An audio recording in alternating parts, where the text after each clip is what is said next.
Today we're talking about decimals. Decimals are kind of easy because our money system is based on them, so we've all had some practice working with decimals.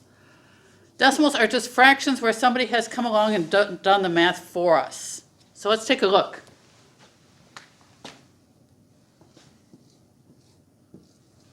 One half is one divided by 2.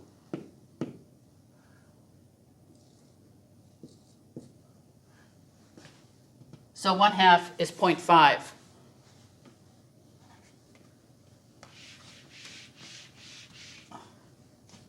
So we have 1/2 is 0.5, 1/3 is 0.333, 1/4 is 0.25, 1/5 is 0.2, and 1/8 is 0.125.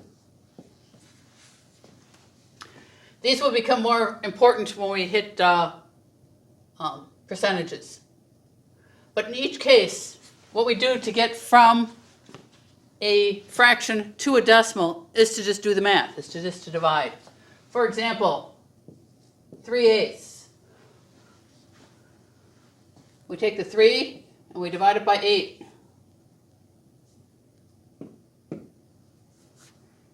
Eight doesn't go into 3, so we add a 0. 8 goes into 30 3 times.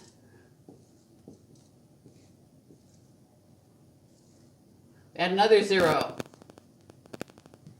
8 goes into 60. Let's see. 5 is 40. And then we have another 2. So 7 times. 40 and 16 is 56. We have a 4. 8 goes into 45 times. So 3/8 is 0.375. Okay, now we know how to get from fractions to decimals. How do we get from decimals to fractions? You're like, why would we ever want to do that? Well, actually, there's a couple things that we'll be seeing in percentages that make that easier. Okay, so we have to look at what decimals actually are, okay?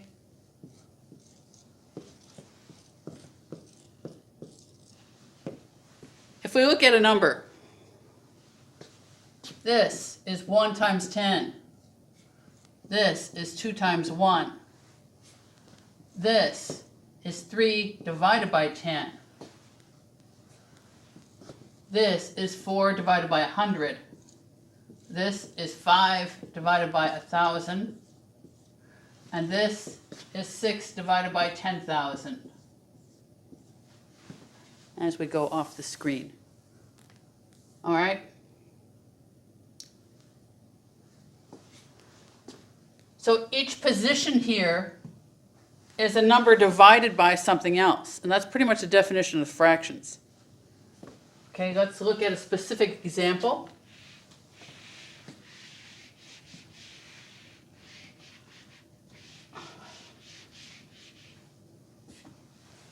Let's look at 0.04. Let's change that into a fraction.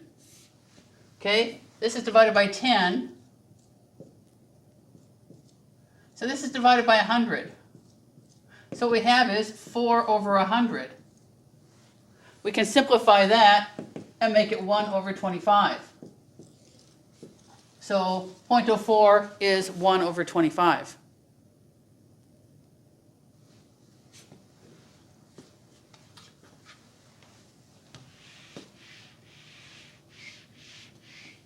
Some of them aren't that easy to see. For example, we had the 0.375 is 3/8. If we write it out in fraction form, we have 375 over 10,000, over 1,000. And then we can simplify. We divide by 5.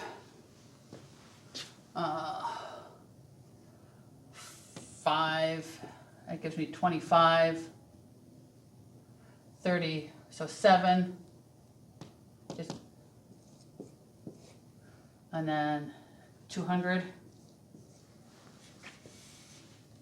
All right, we can divide by 5 again. 15 over 40. Divide by 5 again, and that gives us our 3/8. So while this isn't easy, it is possible.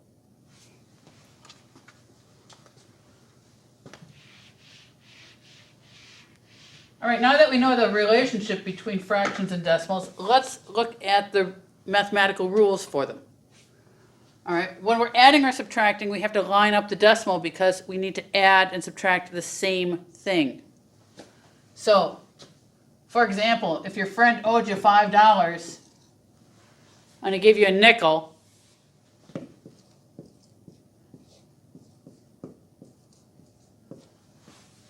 you'd say he now owed you $4.95, right? You wouldn't line it up like 5 minus 5 is 0 and say, okay, you're good. That would be silly. This is the dollars. The units for this is dollars, dimes, and pennies. So we want to subtract the same thing. So 5 pennies has to come off of this column, not this one. So for the same reason you don't give your friend a pass for owing you $5 when he gave you a nickel, you want to line up your decimals when you add and subtract. Okay?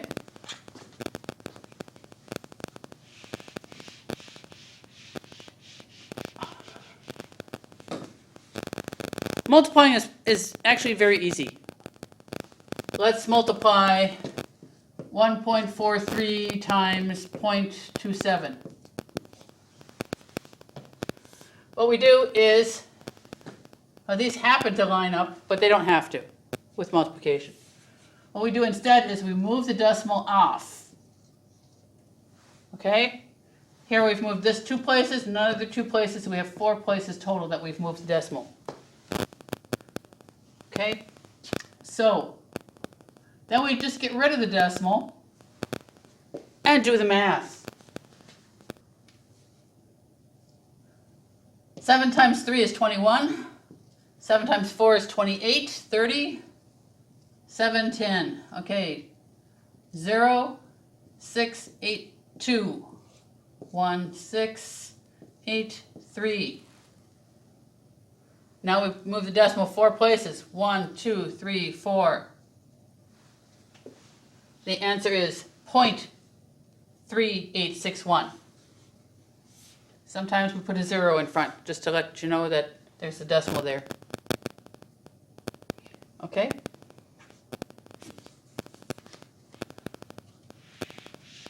Sometimes, if we've got tens involved, we can cancel some of those. 140, let's go 1400 times 0.39. Okay, this one is going to the right 2 places. So we'll put a 2 here. This one's going to the left 2 places. So we subtract it off 2. So then we have 0 left over. So what we're doing is 14 times 39. And then we don't have to move the decimal anywhere after we're done. All right? When we divide, it's the number on the outside that matters, which is the number on the bottom when we look at a division problem. For example, we've got 210 divided by 0.7.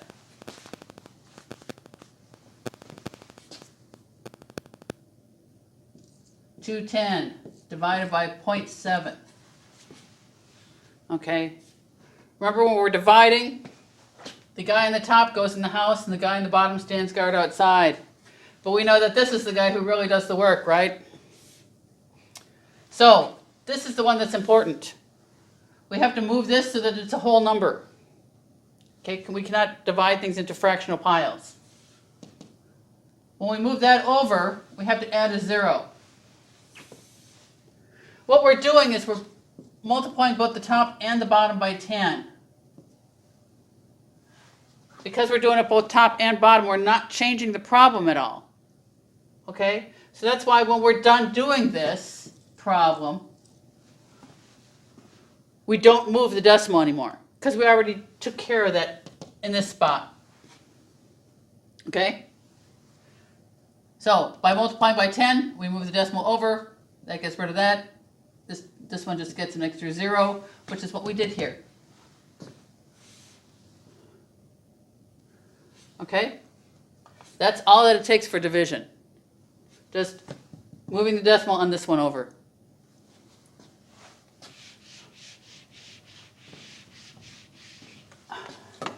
Let's look at a little bit more complex problem. 1.349 divided by 2.7. All right. 1.349 divided by 2.7. This one we need to move the decimal one place. So we move the decimal one place here. It's best practice to just go up and put the decimal above the line at that point, and then completely forget about it.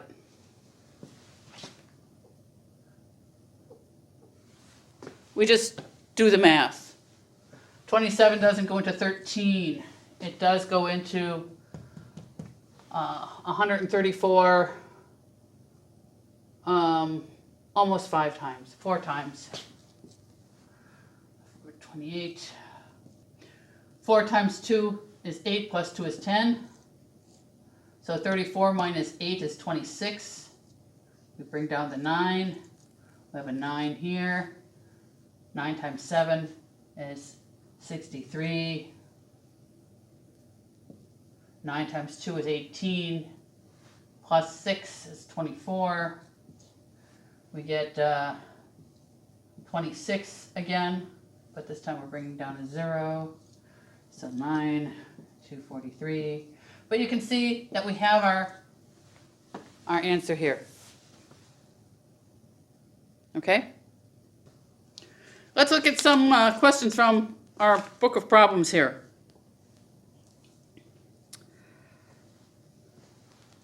How many t-shirts can Specialist Top buy at $3.75 per shirt if she has $20 and has to pay 94 cents tax on her purchases? Okay, this is weird math world where you pay a set amount no matter how much you buy. But let's look at it anyway. Okay, she starts with $20. She needs to pay 94 cents for taxes. So we got $19.06 to spend. Okay? The shirts are $3.75.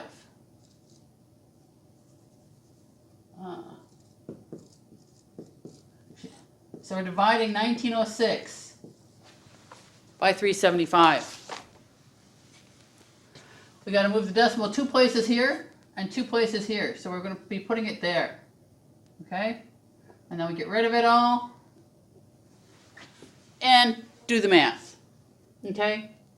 This is close to 400. This is close to 20, right? So that's 5. So let's give 5 a try. 5 times 5 is 25. 5 times 7 is 35, 36, 37. 5 times 3 is 15, 16, 17, 18. So we have 1, 3. So they got 31 cents left over. Now we could continue it, but you're not going to buy a partial shirt. Okay? There's no store that exists that says, hey, you got 31 cents, I'll give you the cuff. So the answer is 5. All right, D1, number 7. A manufacturer has 2,535 yards of denim. If the average pair of jeans takes 3 1/4 yards, how many pairs of jeans will they make? Okay, so we have 2535. And we're dividing it by 3.25.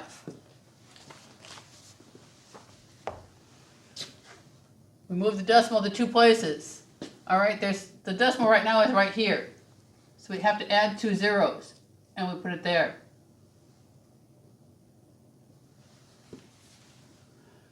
So we're looking at 325 into this large number here. So we start with 3 digits.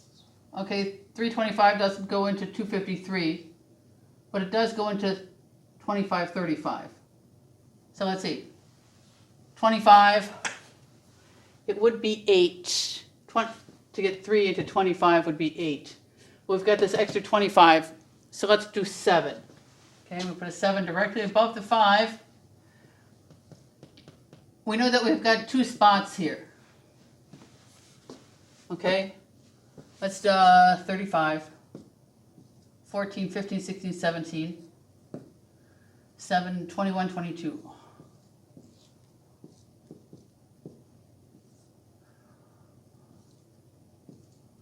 Okay, we've got 2 spots here. So we can, at this point, we can look at the answers, which are 78, 780, 845, and 900. Okay, we don't actually even have to finish the rest of the problem. We know it's going to be 700 something.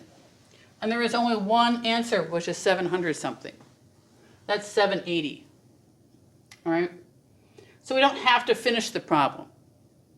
Because this is an instructional video, I will anyway.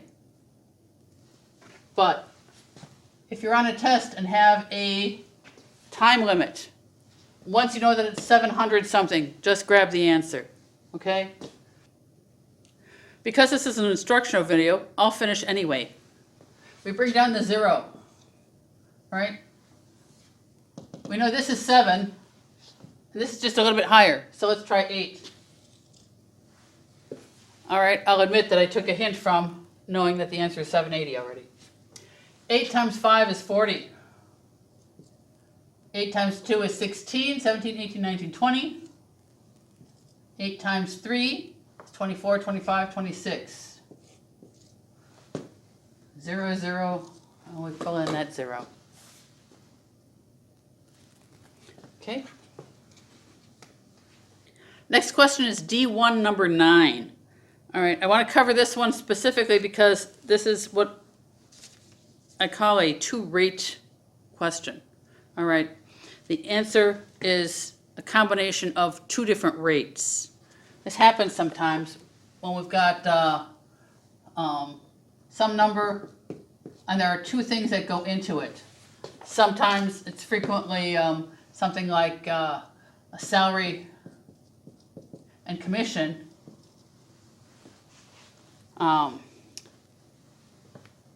What we have to do is we have to start by separating those 2 rates and then calculating them and then adding them together.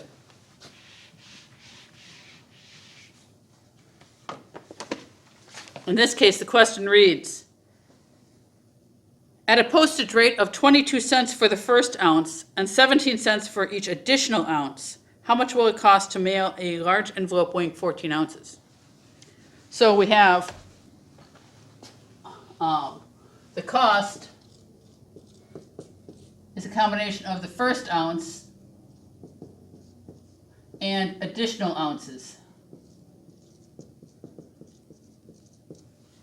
All right? It says 22 cents for that first ounce. On this one, it's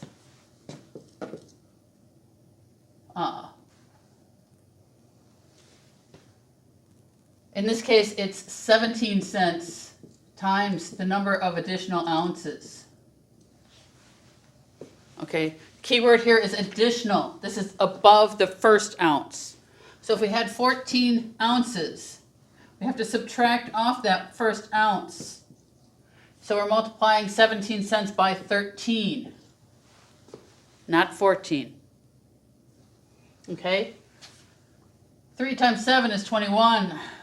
3, 4, 5, 0, 170, 1, 2, 2. Okay? So,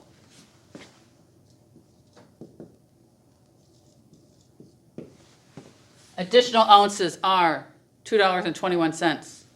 So the total cost is $2.21 plus is 22 cents for the first one. 3, 4.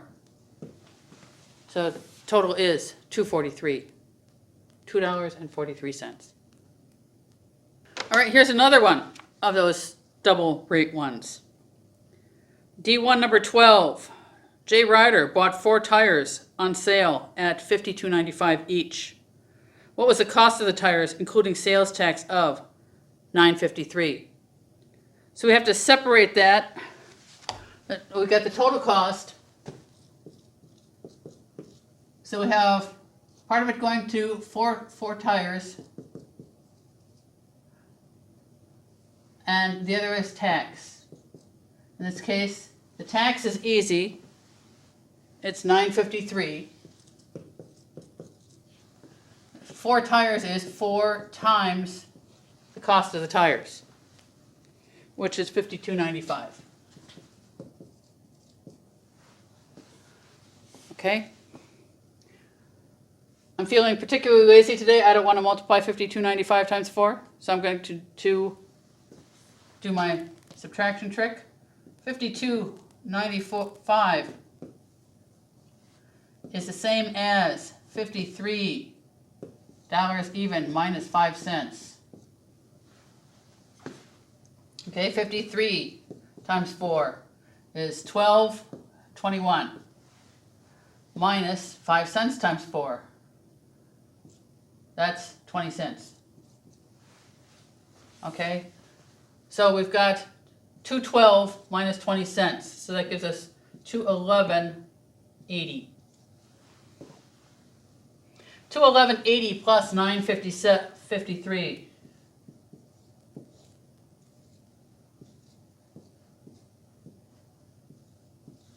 $221.33. Let's do D1, number 10.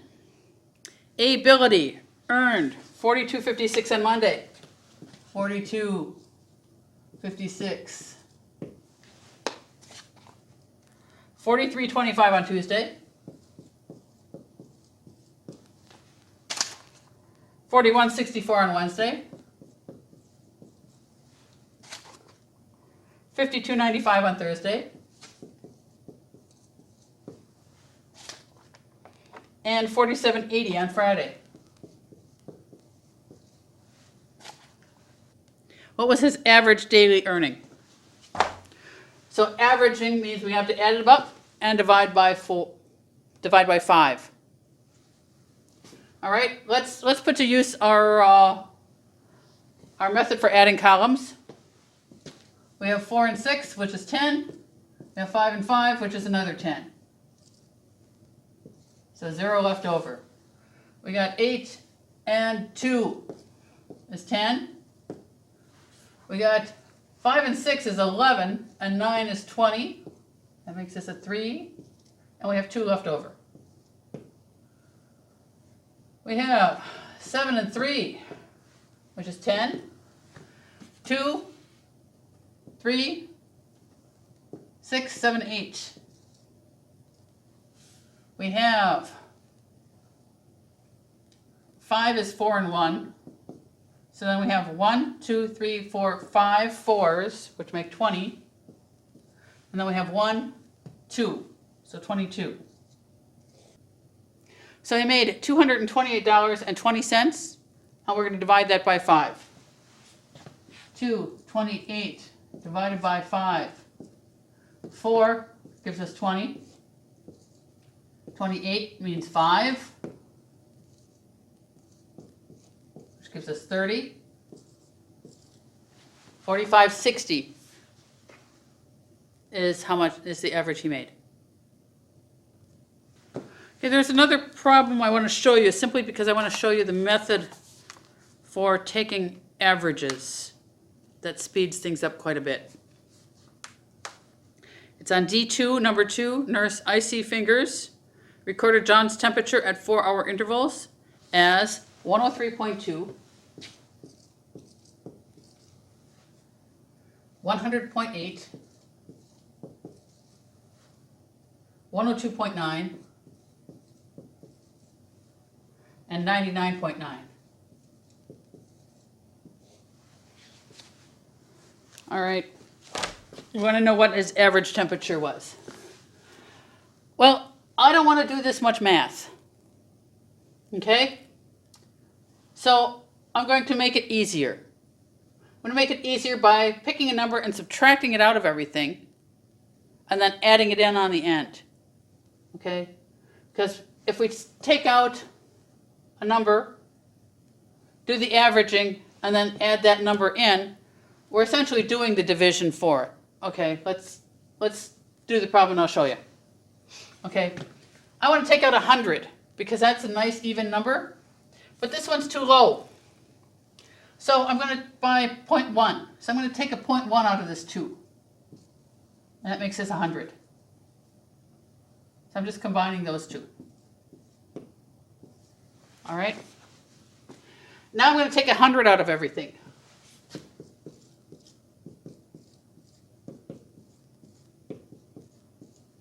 And I get 3.1, 0.8, 2.9, and 0. Now this is a lot easier to add, right? 9 and 1 is 10, so we have 8 left over. We had 2 and 6. So now we're averaging 6.8 rather than 406.8. 6.8 divided by 4. We still have to divide by 4 instead of 3 because this number is still in there. Okay, we're averaging a 0 in there. Okay, so that's 1.7. Now we add the 100 back in. 101.7 is his average temperature. All right, just to show you that it's the same thing, I'm going to do it the way it was written.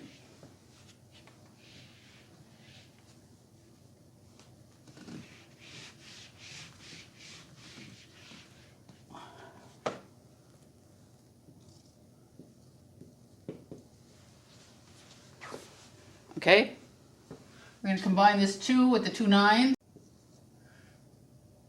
Okay, 9 and one of these, it makes it 10, and then 3, 4, 5, 6, 10 and 1 and 9 is 0. Okay, so here's our 406. 406.8. We just had the 6.8 before when we subtracted off all the hundreds, right? Because we subtracted off 4 hundreds. Okay. So now 406.8 divided by 4. 1, 0, 1,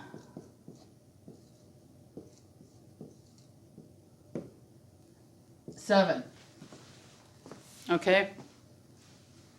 This part is what we skipped by subtracting out the hundreds. So it's faster and easier to do if you just find a common number and subtract it out.